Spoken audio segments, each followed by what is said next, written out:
What's going on, winners? It's your boy Loso 2.0. And today I'm actually better explaining that John C Maxwell quote, which is, a leader is one who knows the way, goes the way, and shows the way. Now, before I get started with this, if you're watching this on YouTube, click that subscribe button below and subscribe to the Winners Win channel. If you're listening to this on any type of podcast platform, leave a 5-star review and obviously leave some comments below. But a leader is one who knows the way, goes the way, and shows the way. John C Maxwell. Now, if you do not know who John C Maxwell is, let me pull it up a little bit for you guys, right? Now, he's written a number of books, and what he is an American author, speaker, and pastor who's written many books, primarily focusing on leadership. So he focuses on leadership. 77 years old, from Garden City, Michigan, and he's actually known for being #1 New York Times best-selling author, coach, and speaker. 24 million books in 50 different languages. #1 leadership authority, John C Maxwell, right? So he's a leadership coach, but just from the older days, because he's 77 years old, but thinking of like Eric Thomas, Tony Robbins, guys of those caliber, but before. So they're before Bob Proctor, people from before. So I want to give you guys an example of a great leader. What I mean by one who knows the way, goes the way, and shows the way. And the great example of me is my managers at my job, and even myself too as well. Leadership to me is, like I said, one knows the way, goes the way, shows the way. And I follow these principles without even really understanding this quote or even knowing what this quote was before. But now that I do know what this quote is and I know what this quote means, I now understand this, and this is something that I definitely pursue, of how to be an excellent leader and an amazing leader at what I do. And my managers, I make sure that they're following this too as well. They got to know the way, they got to go the way, and they definitely have to show the way. Now, know the way. What this stands for is product knowledge. There's no reason why I should go into any type of location and quiz the manager, and the manager does not even know the product knowledge. The manager should know what a VGA is. They should know all of the latest promotions because they have to pitch them too as well. They should know all of the benefits of getting internet. They should know all that stuff. They should know all the benefits of our home tech protection plan, which is $25 a month and protects anything that connects to Wi-Fi at home. They should know all this. They should be quick on their feet. All the product knowledge. They should be absolutely the most knowledgeable person in the store or location. And the reason why is because who are the reps going to go to? As a leader, if you don't even know your stuff, how is anyone on your team going to come to you and ask you for help? They can't even come and ask you for help because you don't even know what the heck you're talking about. So it's absolutely a necessity for you to know your product knowledge down to the T. You should know absolutely everything inside and out of the phones, of the data devices, the home tech protection for our managers. They should know the absolute best when it comes to pretty much, like I said, everything, right? Home tech protection, AIA, TV. I don't care. They should know the knowledge on every single thing that comes in that store, how they get paid. They should be the smartest person in that location because, again, what is it going to look like if your rep comes to you, you don't know the answer?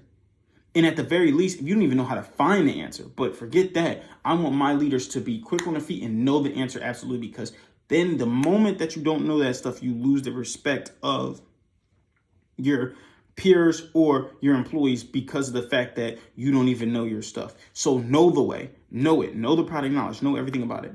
The second thing with my managers is goes the way.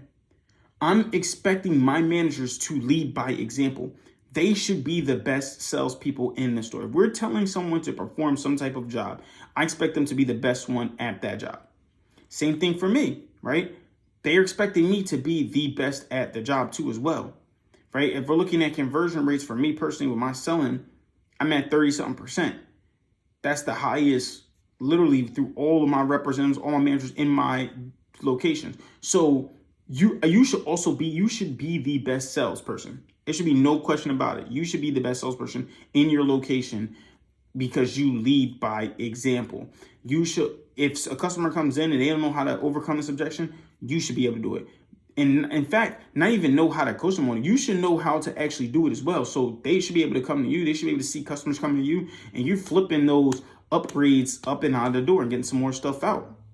Now, before I continue on with this speech, if you are looking for a community to join for African American 18 to 25, whether you are an alum or a current college student, looking to become a leader, to contribute, a contributing member to your own community, please reach out to me at 302-220-0886.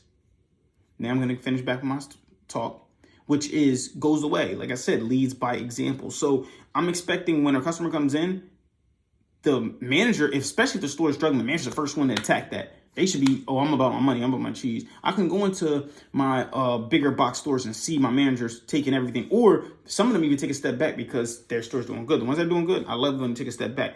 But the ones that aren't doing good, the manager got to go in there and eat. I need them eating, taking every single thing, because they are the best salespeople in that location. They cannot be, no one else in there a better salesperson than them. Now, the third way is shows the way. Constant coaching. The only way that they're going to make their representatives better is through constant coaching. You're never going to stop coaching. I'm telling you guys, I'm so repetitive in the coaching and stuff that I teach my managers on a daily basis. Your focuses is this, said. 3 focuses. I give them 3 focuses a day, and I'm constantly nailing in those focuses and how to do them, how to overcome them, throwing them fun facts about it. Hey, did you know the home tech protection, you could do a claim without any proof of purchase? Hey, did you know that it costs $0 to replace a PlayStation 5 controller? Like, I'm constantly throwing them fun facts and stuff that constantly keep them quick on their feet, giving them that knowledge. I'm constantly coaching them. I'm putting them in position to be successful. It's not about me not even putting them in position to be successful. It's about me constantly putting them in position to be successful at their position or their job. So I'm expecting the leaders in the locations to constantly be coaching. They see them do something wrong. Oh, you should do this. Hey, try to do this. Oh, they didn't do this. Okay, cool. Did you know about this? Hey, let me quiz you on this. Constantly doing that every single day is going to do only one thing, that's going to sharpen their skills, right? If you ever use a knife and you just constantly let it do its thing, it's going to eventually go dull, right? You got to constantly be sharpening that knife, making sure it's so like to the cut. Like, you could look at it and you get cut. That's how sharp I'm expecting my representatives and my sellers on the floor to be. And I'm slowly but surely transforming my team into this by getting more hustlers, getting more people that are so hungry that they're calling me on their off day. Oh, bro, I'm thinking about doing this. You think that's a good idea? I'm allowed to do this? Like, constantly coaching them, constantly training them, making sure that they're sharp and they know everything about that they need to know, right? So showing the way too as well. Now, how often are they doing this? They're doing this every single day. There's no days off, man. There's no like, oh, today I don't really feel like coaching you, so I'm just leave you alone. Oh, I don't really feel like selling, so I'm just gonna leave you alone. Well, obviously you enjoy your off day, but when you're in that location, when you're in that store, when you're at work, you are constantly figuring out how to make yourself more money. My locations that are slower, right? If no one's coming in the door, I'm expecting them to go out them 4 walls and bring people in the door. Yo, I need more money. I'm expecting them to constantly be studying when they're on their downtime. I'm expecting them to constantly lead by example by constantly taking customers, right? Constantly coaching. Every time they see them not doing something, coaching them. They're not doing something, let's role play. Constantly keeping them running the play. This is the play, this is the play, this is the play, this is the play. Constantly making them do that stuff on a constant basis, because that's the thing. We're trying to show them their way. Like I said, and it's going to be every single day. In the location, our location, virtually, over the phone. Even on off days, I have some managers still hit up their team. Hey, what's going on? Why is 2 o'clock? There's nothing on board. What's going on? Constantly keeping that pressure on them. Constantly trying to do it. If you see it, it's consistency is really the biggest thing. It's a numbers game, right? Brian Tracy, he said luck is predictable, the most predictable thing. If you give yourself more chances, you constantly show up and give yourself more chances, you are more likely to be more lucky, right? It really is, though. So constantly doing that. And the reason why they do is because they know the importance of a strong team. One bad apple ruins the bunch. One underperformer drops the performance of the team down by 20%. One underperformer does. You think you take the underperformer out, you cut them off, you shoot up to 100%, 20% higher.